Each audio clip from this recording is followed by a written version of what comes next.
Hey everybody, welcome back to Majestic Collectibles. So I guess all I had to do is whine a little bit in one of my podcasts, and lo and behold, I got a little bit of a collection showed up. Thanks, Bill. He contacted me through Facebook, I think it was, and we met at the Brass Armadillo, and he brought in a nice little collection of stuff. And I didn't buy everything, but bought some fun stuff here, so we'll go over it quick. First off, this is, I think this is out of the shot. I'll bring this up first. I got an old Tonka. You can tell by the front that was a Jeep version of it. Good resto piece. I don't know, I guess you'd rat rot it. You know, it's all solid wheels, axles, everything's there. Glass is scratched up. Not super valuable, to be honest with you. Here's another neat piece. I'd never seen this version of the Batmobile before. And let's see, there is 19. I don't know if you can see that. I'm trying to see it too. Oh, what is that? Oh, rubber band or something. Oh, that was supposed to be in there or not. 78 DC Comics and Azrac Hathaway International, New York, made in Hong Kong. Doesn't really, it's one of those friction motor deals. Something's definitely missing there. It's got a piece out of it there. I haven't looked it up.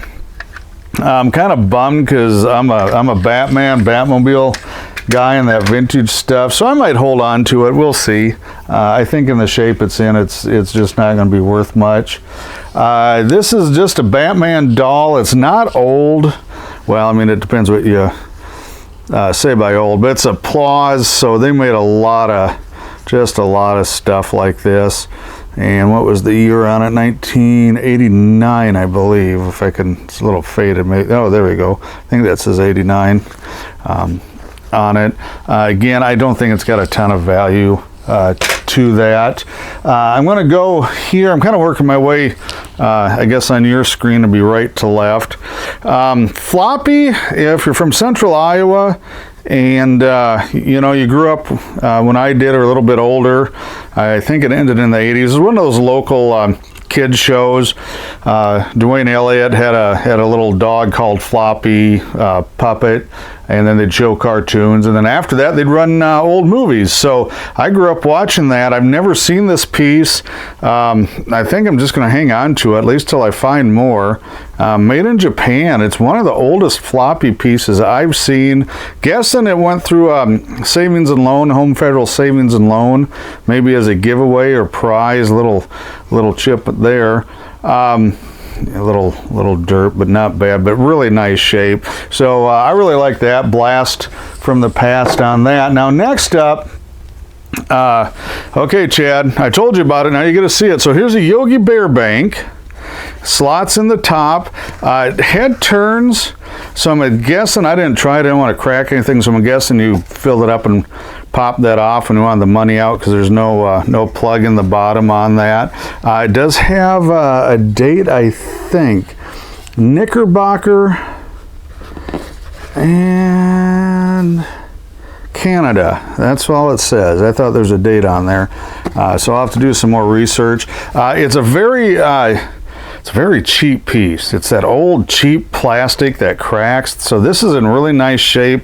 Don't see really any cracks, fading, you know, some rubbing on it, but nothing like I usually see. So that's a pretty neat piece there. So Chad, let me know if you want it.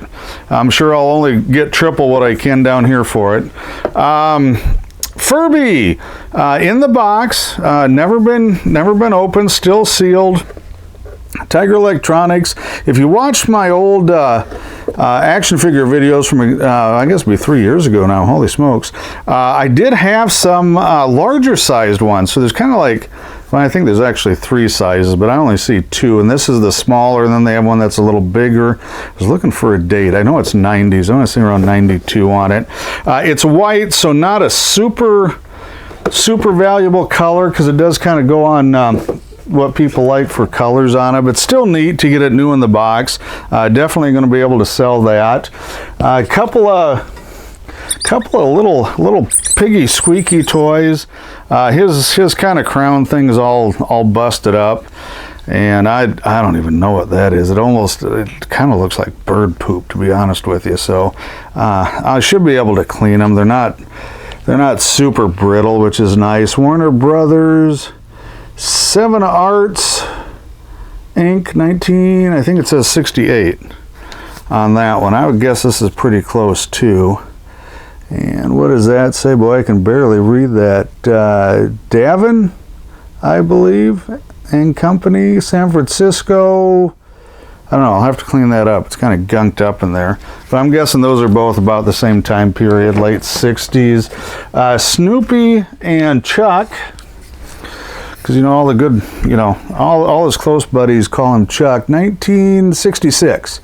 See, he's got some color flaking.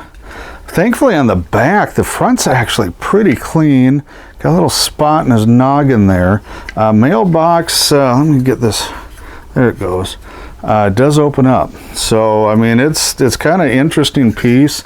Again, no idea on value. I think this is that the Joe Cool running tracksuit for Snoopy? I think that's what it was. I'm not seeing any markings. Oh, there we go. 1966 again, United Features. So it is older, Hong Kong. And I would think that would, if they clean up, well, that one's pretty clean. That one needs to be cleaned up more. And this is Spock and Kirk. They are original Mego figures. Kind of rough. You can see paint loss. The uniforms are not great. They are, Spock's is better than Kirk's, but Kirk has a red shirt and not a gold, so you know there's probably more dolls, and they swapped the clothing on it and stuff. The only accessories, got the belt for the tricorder and phaser, but other than that, everything else. Well, it does have the boots. I think these are removable, aren't they? Maybe, no, those are not. Sometimes they had removable boots, and those were, yeah, those are just the style with the legs, so that's why they're still there, otherwise they'd be gone. So I don't know, that's kind of some fixer-uppers. This guy, I shouldn't know it. I don't know, is that Captain Action? I can't remember. It looks like it's maybe, what, a Green Goblin costume? But I don't think it's the doll, the right figure for it. And let's see, maybe it'll say a little something on the back. Mego 74, Hong Kong, patent pending. So I can't remember who it is. You guys out there know who it is. At least the costume, I'm thinking that's a really clean costume. So I think that might be okay. Davy Crockett, commemorative thing, you know, that was big in the late 50s, early 60s. Fess Parker, was it? Nah, that was Daniel Boone, maybe. Anyway, got a chip there. I don't know if you can see. I'm pretty sure it's a Fire King, but I can't see it's not a Fire King logo, but it'd be something like that. Fairly clean other than that chip. You know, I don't even know if I get $5 out of that. That's probably going to sit in the $5 table at the flea market and starting at the end of May. Gumby and Pokey, and these are originals. So they kind of had a revival there. I don't know what, late 80s, early 90s, and really good shape. Little problem with the eyes, a little bite there. Usually these are really chewed on by kids or dogs or something. So pretty clean pieces, still popular. Again, I don't think it's anything to get excited over dollars and cents wise, but just kind of fun stuff. When they get clean toys, they always sell for something if they're not damaged and they're, you know, they look nice, they're not grimy. So the money pieces, I think, are going to be right here. And then here's a manure spreader, Massey-Ferguson, which is probably most of the value because I don't see a lot of Massey-Ferguson stuff. Somebody told me they were headquartered in West Des Moines or near Des Moines here, which is probably why these are here. And it is older. So that's ERTL, Dyersville, Iowa, USA. It's got the stamp on it. It's missing, I don't know if it was a chain. I think that was a metal chain, and then that would, move the spreader. Hitch is good. A lot of times this is all broken, or it's broken right about there. So that's pretty neat. It is grimy. Paint's got some, I don't know, a little fading. Original wheels and axles, a lot of times the rubber is broken, missing. These are broken, axles bent. It is rusty, but overall it's actually a really solid piece. And these are all ERTL, Dyersville, Iowa ERTL pieces. Here's the plow. The lever's a little, I'll put a little 3-in-1 oil on that or something, but it'll loosen up. And Massey-Ferguson, there's not much left of the decal, but it's there. These are actually little metal pieces. And a lot of times they switch to plastic just for safety reasons and things. So it's what, a 4-bottom? Yep, 4-bottom Massey-Ferguson plow on that. And again, good hitch. You know, a little dirty and rusty, but it's not broken. So that's really nice. The disc here, same thing. There's the Massey decal, a little better than on the plow. It does have one. And these are plastic. These aren't the thin metal. It does have one broken disc right there, but that's it. And they all turn. They're not gummed up. I want to drop it here. This moves. Again, original wheels. Good hitch. I know. I talked to my buddy Chad up there with Collectibles in Minnesota, and he's a farm toy guy more than I am, and he's never seen these before. So I've got to do some research. He's pretty sure it'll bring a little bit of a premium, just because you know, you just don't see them. And again, this is dirty. I got to clean up the tires. 175 diesel, good decal. That one's a little weak on the nose there, but the side decals, and these are the water base, not the paper stick-on, so they're delicate.